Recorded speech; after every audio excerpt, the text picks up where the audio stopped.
Hello students, I am Akhilesh Mishra. I am physics faculty at Avanti Learning Center Private Limited, Meerut branch. Basically ये classes Hindi और English दोनों माध्यम के विद्यार्थियों के लिए बेसिकली ज़्यादा फोकस जो हम इस पर कर रहे हैं वो हिंदी माध्यम के विद्यार्थियों के लिए कर रहे हैं, बिकॉज उनके लिए नॉर्मली जो क्लासेस हैं लाइव क्लासेस अवेलेबल नहीं है, लेकिन हम बाइलिंगुअल को पढ़ा रहे हैं, हिंदी प्लस इंग्लिश दोनों का कॉम्बिनेशन है। तो जो प्रीवियस क्लासेस थी उसमें we have discussed about the charge, about the Coulomb's law, आवेश और कूलम का नियम क्या होता है, तो उसी से रिलेटेड कुछ न्यूमेरिकल प्रॉब्लम चल रही थी। तो सस्पेंडेड मास सिस्टम जो किसी स्ट्रिंग से कोई चार्ज्ड बॉडी इनका मास भी अटैच्ड है, तो उससे रिलेटेड हम कॉन्सेप्ट डिस्कस कर रहे थे। तो ये था सस्पेंडेड बॉल सिस्टम।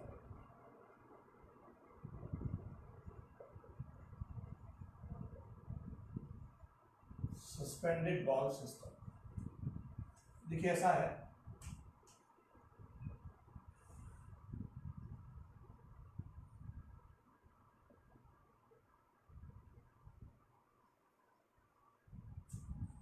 सपोज इस पर चार्ज Q है, इस पर चार्ज Q है और Fe ऐसे काम करेगा और Fe ऐसे काम करेगा, रिपल्सिव फोर्स है, दोनों सेम चार्ज। उसका वेट mg ऐसे काम करेगा, इसका वेट mg ऐसे काम करेगा, और जो L लेंथ की स्ट्रिंग है इसमें क्या होगा, टेंशन होगा। और बिकॉज दोनों के मासेस सेम है तो ये एंगल्स क्या होंगे, सेम होंगे, ये भी थीटा ये भी थीटा। तो यहां पर ये थीटा तो ये भी थीटा, ऑल्टरनेट एंगल्स हैं, एकांतर कोण है। इसके दो कंपोनेंट्स हो गए, बताया था हमने, थीटा के साथ जो होता है वो कॉस होता है और जो इसके परपेंडिकुलर होता है वो क्या होता है, साइन होता है। Same here, this is t, this is theta, this is t cos theta and this is t sin theta. अब इन इक्विलिब्रियम, साम्यावस्था में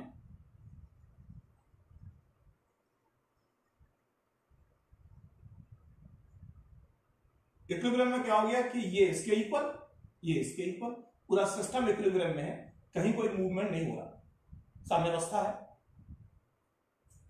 तो यहां से t sin theta is equal to Fe और t cos theta is equal to mg। Divide किया, t sin theta upon t cos theta is equal to Fe upon mg, that is tan theta is equal to Fe upon mg। एक relation ये आ गया। और Fe की value बताई थी हमने आपको, Fe is equal to 1 upon 4 pi epsilon not QQ upon r square, जो भी r है, लेकिन r किसके इक्वल है, this is L, this is theta, this is L cos theta, ये क्या होगा L sin theta, L cos theta, ये क्या होगा L sin थीटा। तो r इज इक्वल टू कितना आ गया, r इज इक्वल टू आ गया 12 sin थीटा, जो r की वैल्यू आ गई, दिस इज 12 sin थीटा। तो आप यदि वैल्यू पुट करते हैं तो Fe is equal to 1 upon 4 pi epsilon not Q square upon 12 sin theta whole square. इससे रिलेटेड बहुत सारे क्वेश्चन पूछ सकते हैं आपसे। सेकेंड थिंग, इसे फर्स्ट मान लेते हैं, इसे सेकेंड मान लेते हैं। यहां तो आपने फर्स्ट अपॉन सेकेंड किया है। Squaring and adding, squaring and adding equation first and second, समीकरण फर्स्ट और सेकेंड का वर्क करके जोड़ने पर, that is T square sine square theta plus T square cos square theta is equal to Fe square plus mg square. T square common लिया, sine square theta plus cos square theta is equal to Fe square plus mg square, ये तो 1 होता है। तो T square is equal to Fe square plus mg square, that is t is equal to कितना आ गया, under root Fe square plus mg square. This is t।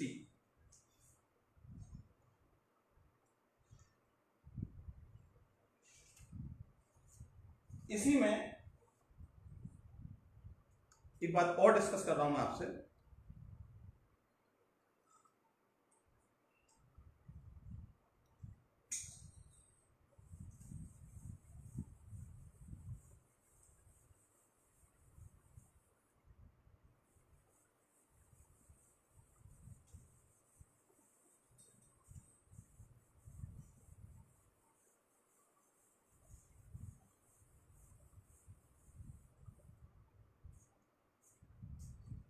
In artificial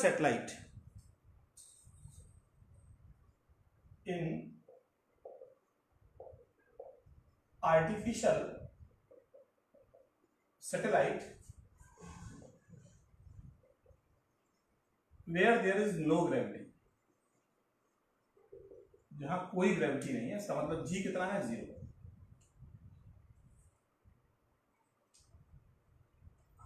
artificial satellite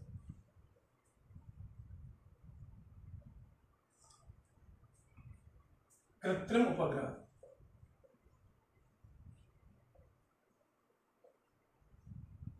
जहां गुरुत्व नहीं है। तो देखिए ऑब्वियस है, जब जी 0 हो गया तो एम जी क्या हो गया, 0 हो गया। भाई पहली कंडीशन हमारी ये थी ना, ये एम जी ऐसे एक्ट हो रहा था, ये भी थीटा और ये भी थीटा, एफ ही ऐसे था, ये भी क्यू और ये भी क्यू, और टेंशन ऐसे था, this is L, this is L. जब ग्रेविटी है ही नहीं तो 0 हो गया। तो जब ये 0 हो गया, इन दैट केस क्या हो जाएगा, कंडीशन क्या हो जाएगी कि ये बॉल ऐसे आ जाएगी और ये ऐसे आ जाएगी, ये भी क्यू और ये भी क्यू, एफ ही काम करेगा, यहां एफ ही काम करेगा, टेंशन ऐसे होगा, इसकी रिएक्शन ऐसे होगी, और टेंशन ऐसे होगा, इसकी रिएक्शन ऐसे होगी, और ये भी एल और ये भी एल। ये एंगल कितना आ गया आपका, 180। आपसे पूछेंगे थीटा कितना होगा इसके केस में। थीटा क्या है, थीटा स्ट्रिंग का वर्टिकल से एंगल है, थीटा 90 होगा, क्योंकि आपको आंसर ऑप्शन में दिया होता है। तो क्वेश्चन में दे रहा है कि theta is the angle between the string and the vertical, find the angle theta when there is no gravity in case of artificial satellite. और फर्स्ट ऑप्शन दिया होता है 180 डिग्री, सेकंड दिया होता है 60, थर्ड दिया होता है 120, फोर्थ दिया है नन ऑफ दीज। आपका आंसर क्या है, नन ऑफ दीज। थीटा कितना, 190 होगा, 2 थीटा 180 है। तो एफ ही कितना आ गया आपका, एफ ही आ गया 1/4 pi epsilon not Q Q upon ये एल और ये एल, आर कितना आ गया, 2l whole square. This is F ही। क्लियर है।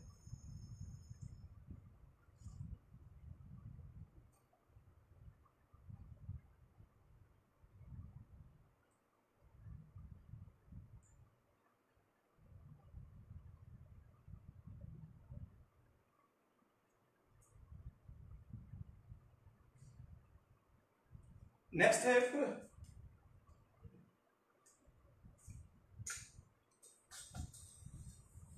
इसी में एक किस्सा बता रहा हूं।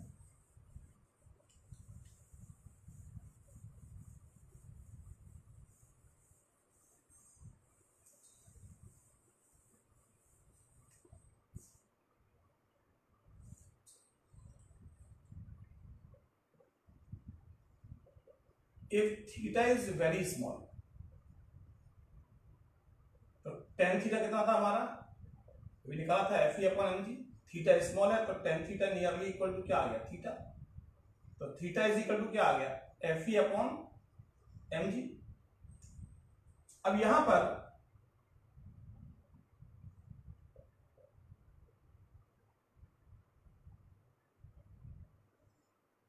ये थीटा है, ये कितना होगा, r/2, ये तो l है, टोटल r था ना, डिस्टेंस क्या था, r था, r/2। थीटा बहुत स्मॉल है, ये एंगल बहुत छोटा है, तो यहां सिंपल क्या ले लेंगे, angle is equal to arc upon radius, कोण बराबर 4/3।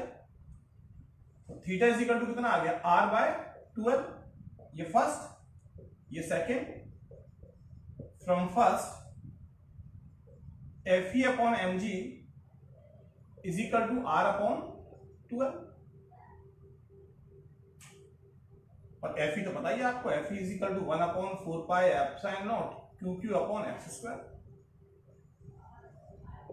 वैल्यूज पुट कर लो जो भी आपको निकालना है। सपोज आपको आर निकालना है इस कंडीशन में, आर कितना आ गया, F E upon M G into 12। R कितना आ गया 1/4 epsilon not Q square upon X square into M G into 12। ये आर और एक्स अलग कैसे आ गए, दिस इज आर स्क्वायर। तो R Q is equal to कितना आ गया, Q square L upon 2 pi epsilon naught M G. R कितना आ गया, Q square L upon 2 pi epsilon naught M G raise to the power कितना 1/3।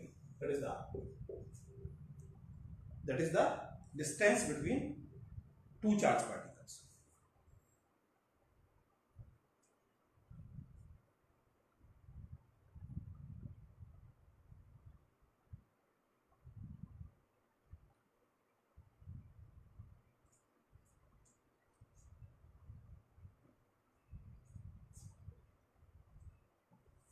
एक last concept और देखें इसमें आप,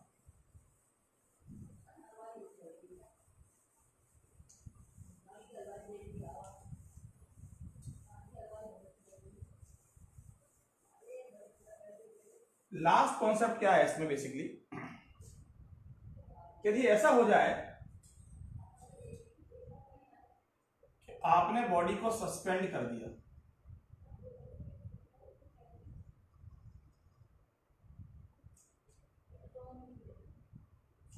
अब इसका मास है m1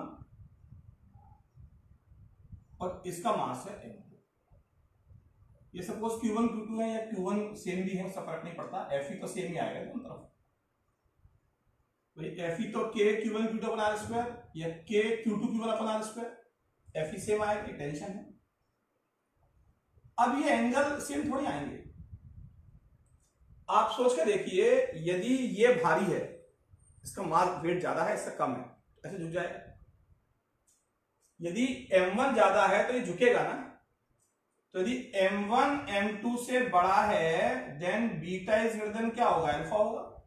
सोच के देखिए ना, यदि ये भारी है तो ये झुकेगा, ये थोड़ा दूर रहेगा। और if m2 is greater than m1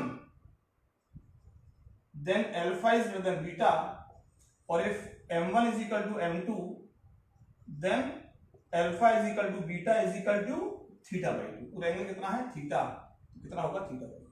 clear है? Any doubt? तो ये हमारा कॉन्सेप्ट पूरा हो गया। अब नया टॉपिक डिस्कस कर रहे हैं,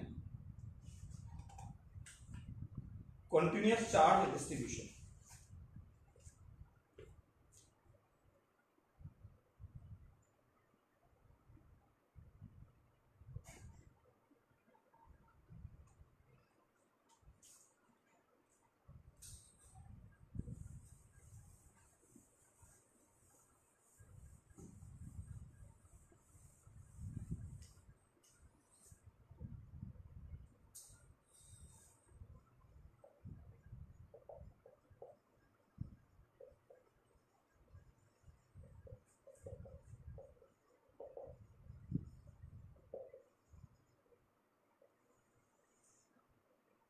कंटिन्यूअस चार्ज डिस्ट्रीब्यूशन।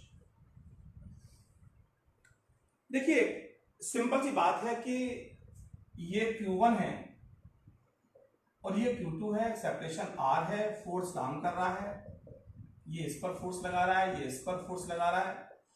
तो Fe इज इक्वल टू कितना है, 1/4 pi epsilon not Q1 Q2 upon R square.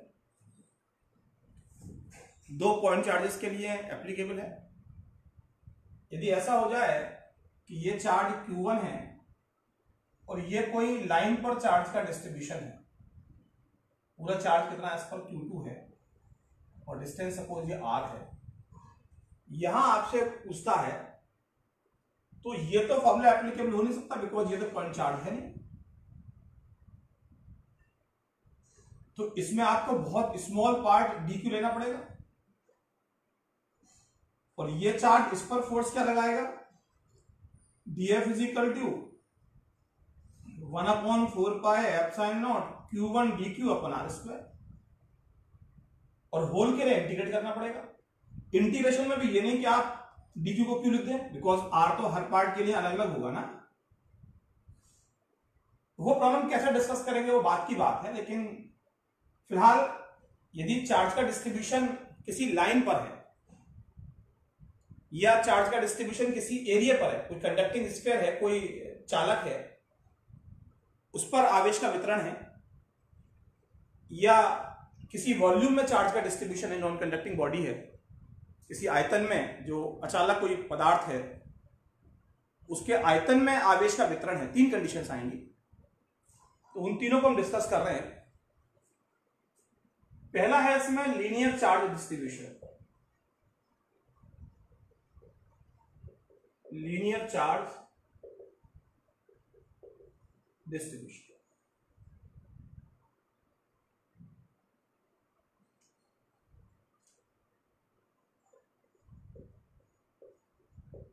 रेखीय आवेश वितरण।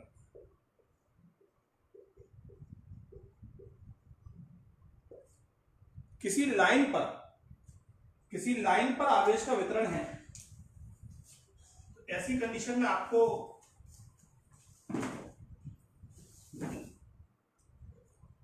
थोड़ा सा इसका हिंदी का मुझे रूपांतरण मैं एक बार देख लूं।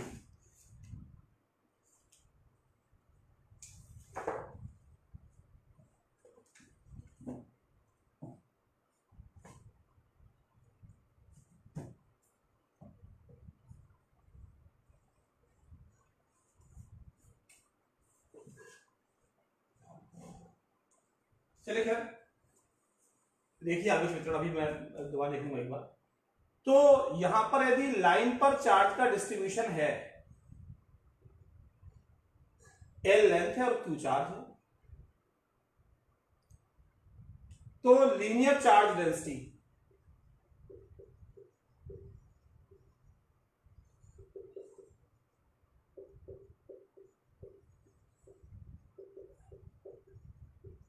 रेखीय आवेश घनत्व। देखिए घनत्व का मतलब जो होता है, डेंसिटी का मतलब होता है, हमारे दिमाग में सेट रहता है कि जो डेंसिटी है वो मास अपॉन वॉल्यूम होता है।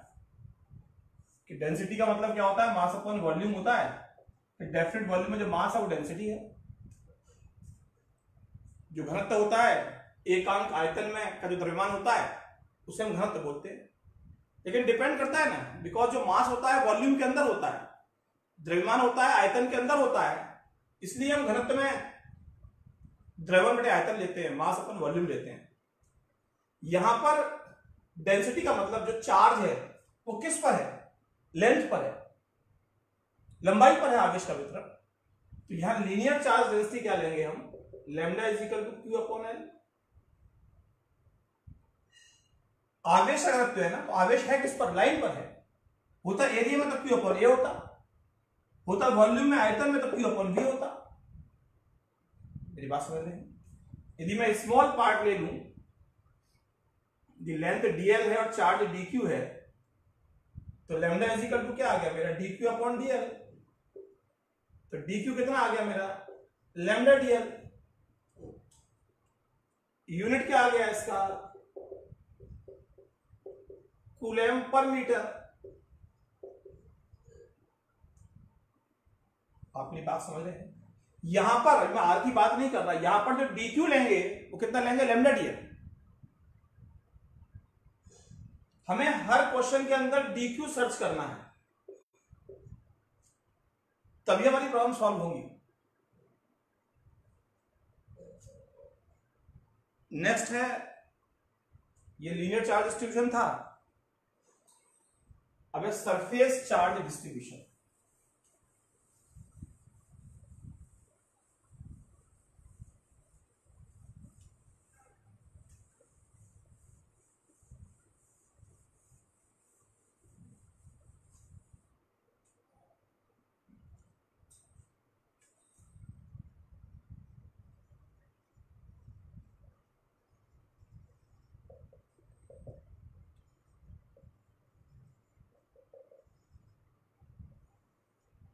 इसे बोलते हैं हिंदी में पृष्ठीय आवेश घनत्व।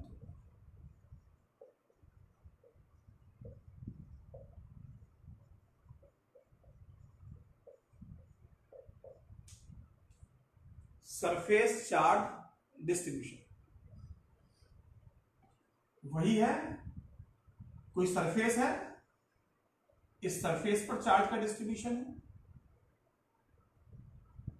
देखिए कोई भी कंडक्टर होता है, कंडक्टर कोई भी चार्ज देंगे वो सारा चार्ज कहां जाएगा? सरफेस पर। कंडक्टर के अंदर चार्ज स्टे नहीं करता। अब फिर वो बात आ गई, क्यू इसका चार्ज है और ए इसका एरिया है। अब कोई पॉइंट चार्ज आ गया यहां पर, डी क्यू है, इस पर फोर्स निकालना है, आर डिस्टेंस है।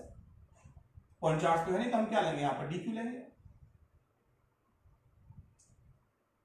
तो इसमें हम क्या लेंगे? इसका एरिया कितना? स्मॉल पार्ट का D A, surface charge density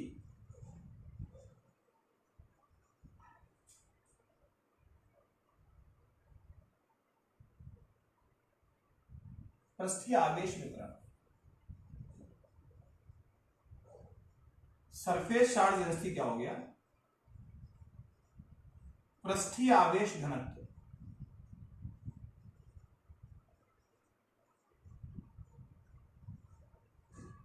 ये कितना होगा? Sigma Q upon A, because आवेश किस पर वितरित है? क्षेत्रफल पर। चार्ज का डिस्ट्रीब्यूशन किस पर है? एरिया पर। और स्मॉल पार्ट के ले लूं तो क्या आ गया? D Q upon D A. तो यहां से डी क्यू कितना आ गया? Sigma D A. और यूनिट क्या है इसका? यूनिट है इसका कूलम पर मीटर स्क्वायर। ठीक है। अब है वॉल्यूम चार्ज डिस्ट्रीब्यूशन।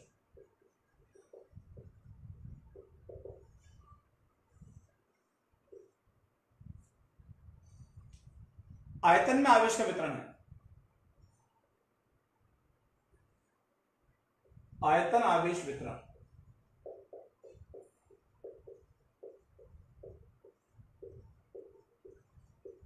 वॉल्यूम में चार्ज का डिस्ट्रीब्यूशन। ये नॉन कंडक्टर है, अचालक है, इसमें सारा चार्ज कहां होगा? वॉल्यूम में होगा। ये क्यू चार्ज है, वी वॉल्यूम है, तो चार्ज का डिस्ट्रीब्यूशन किसमें होगा? वॉल्यूम में होगा। ठीक है। तो यहां ये Q, और सपोज मैं स्मॉल पार्ट ले लूं, उस पर चार्ज डी क्यू है और उसका वॉल्यूम कितना है? डीवी है, और ये निकालूं तो वॉल्यूम चार्ज डेंसिटी कितना होगा हमारा? Volume charge density which is represented by rho, इसे बोलते हैं हिंदी में आयतन आवेश घनत्व।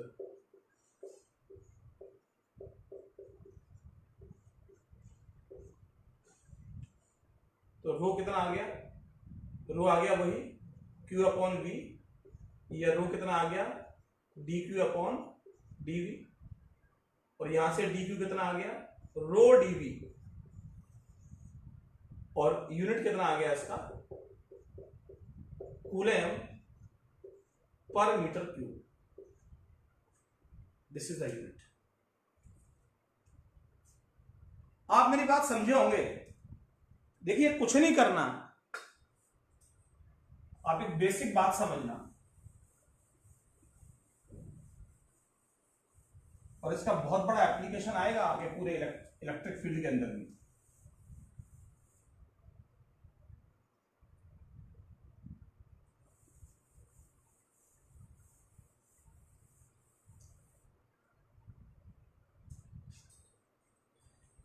कि या तो डी क्यू होगा हमारा, लाइन पर डिस्ट्रीब्यूशन है तो रो डीएल, या डी क्यू कितना होगा? एरिया पर डिस्ट्रीब्यूशन तो सिग्मा डीए, और वॉल्यूम में डिस्ट्रीब्यूशन तो कितना आ गया? रो डीवी। तीन बात तो आपने याद रखनी है बस। वो जो क्वेश्चन में आएगा डीएफ इजिकल टू कितना आएगा? 1/4 पाई एप्सिलॉन नॉट। एक चार्ज का होगा, दूसरा D Q upon R square. इसके बारे में हम डिस्कस करेंगे आपसे, आर को कैसे चेंज करेंगे वो न्यूमेरिकल में कुछ समझ जाएंगे आप। तो डी क्यू की वैल्यू इन तीनों में से कोई एक आएगी ना, और उसके अकॉर्डिंग आप प्रॉब्लम्स को सॉल्व कर लेंगे। बात समझ रहे हैं?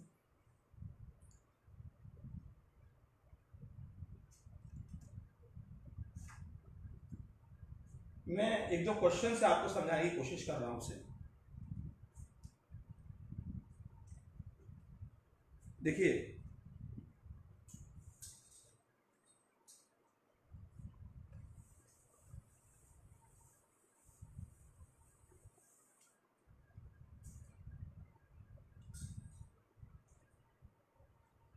ऐसा है कि ये एक नॉन कंडक्टर है और इसके अंदर चार्ज का डिस्ट्रीब्यूशन है और इसका रेडियस r है। This is a non conductor. अचानक लाइन पर होता है लैम्डा, एरिया में होता है सिग्मा और वॉल्यूम में होता है रो, और इस पर चार्ज क्यू है। आपको निकालना है आर रेडियस का जो पार्ट है, इस पर चार्ज क्यू डैश निकालना है, और R is much much less than are.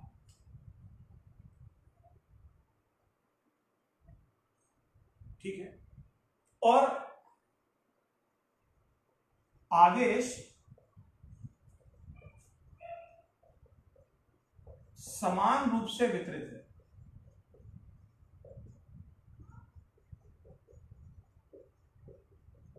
Charge is uniformly distributed. Charge is uniformly distributed. इसका मतलब रो कांस्टेंट है, वॉल्यूम चार्ज डेंसिटी कांस्टेंट है, आयतन आवेश घनत्व क्या है, नियत है। इस बात से क्लियर होता है रो क्या हो गया आपका, कांस्टेंट। अब पूरे के लिए रो निकालू, Q अपॉन V होता है, पूरे पर चार्ज कितना Q और पूरे का वॉल्यूम कितना, आयतन कितना 4/3 पाई आर क्यू। रो इसका भी सेम है इतने पार्ट का, चार्ज कितना, आवेश कितना Q डैश और वॉल्यूम कितना 4/3 पाई आर क्यू। तो यहां से Q डैश कितना आ गया, Q डैश आ गया आपका Q R Q upon R Q. That is the answer. मेरी बात समझ रहे हैं? इस पर मैं आपको एक क्वेश्चन और बता देता हूं।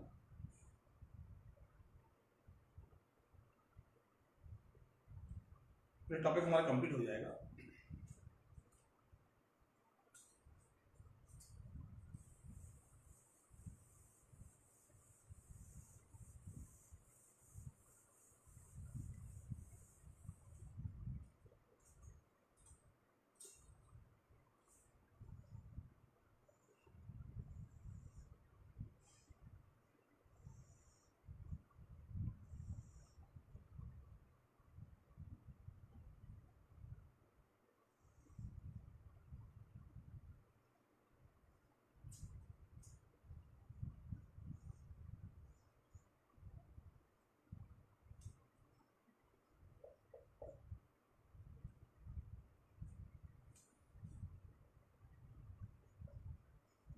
Find the force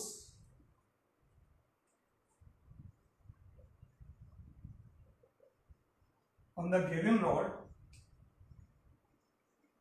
of negligible thickness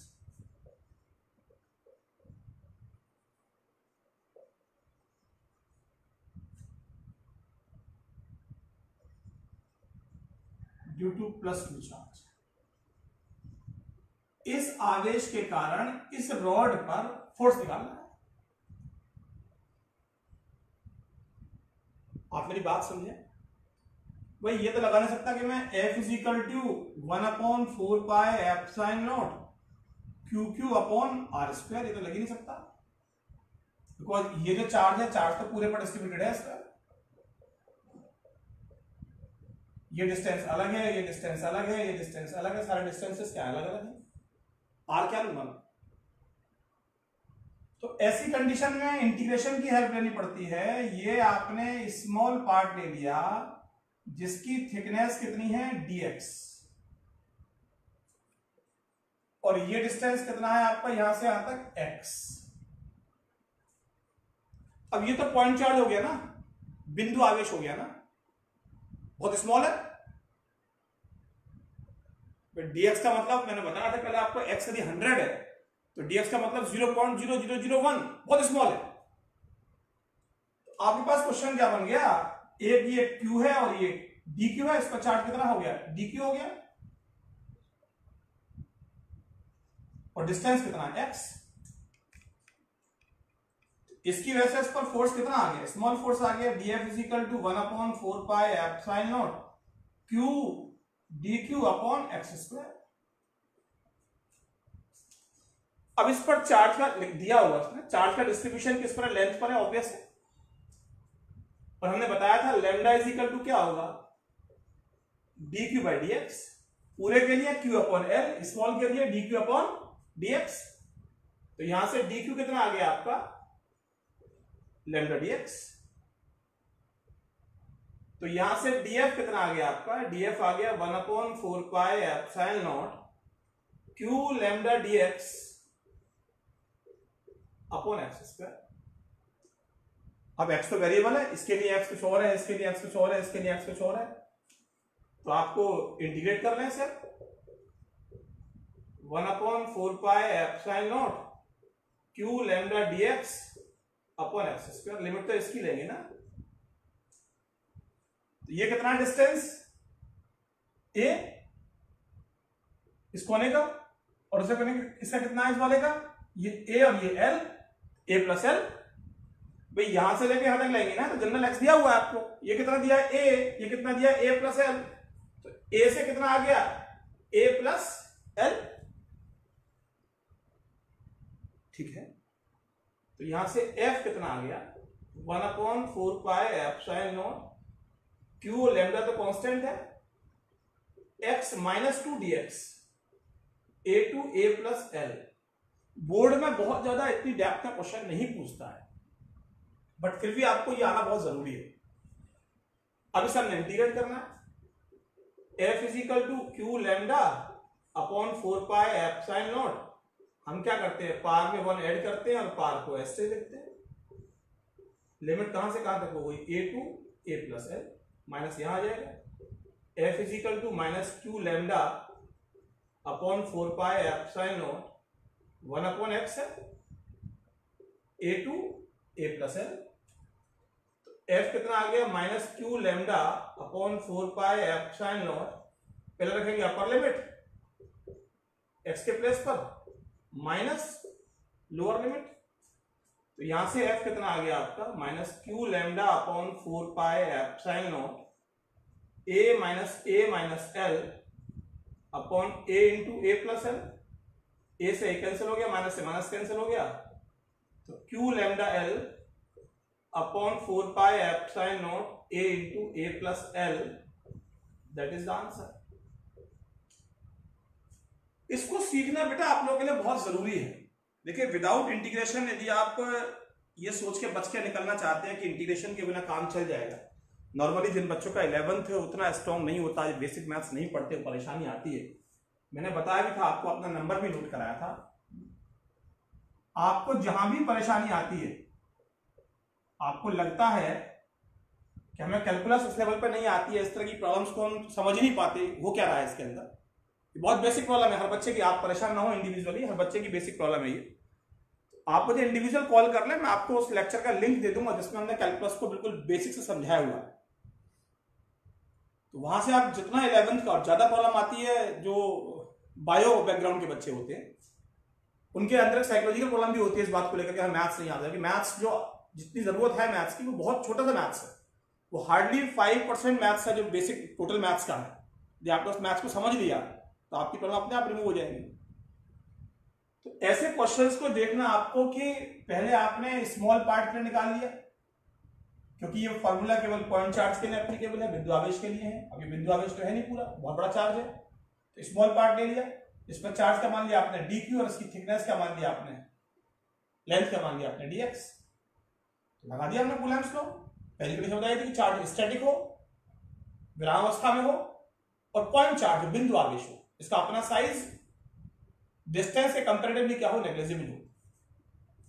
तो Q1 Q2 upon R square, charge का डिस्ट्रीब्यूशन लेंथ पर है तो लैम्डा क्या होता है dq अपॉन dx, डी की वैल्यू पुट कर लिया आपने। जब भी स्मॉल पार्ट के निकाला है, पूरे के लिए निकालना है तो ऑब्वियस है समेशन करते हैं, जोड़ते हैं, इंटीग्रेशन करते हैं, और लिमिट इसकी रहते हैं। यदि होता है dt तो टाइम की रहते, होता है dv तो वॉल्यूम की रहते।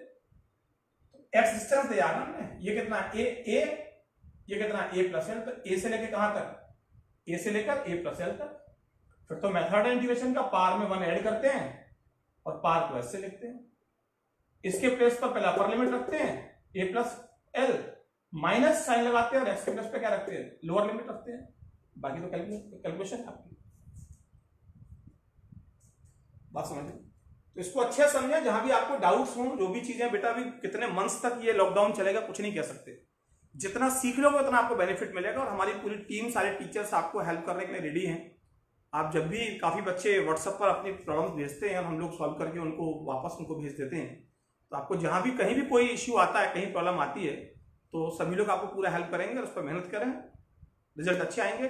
Tomorrow we will start the new topic that is electric field, वैद्युत क्षेत्र हम कल डिस्कस करेंगे, बहुत इंपॉर्टेंट क्लास है। तब तक के लिए धन्यवाद, बाय।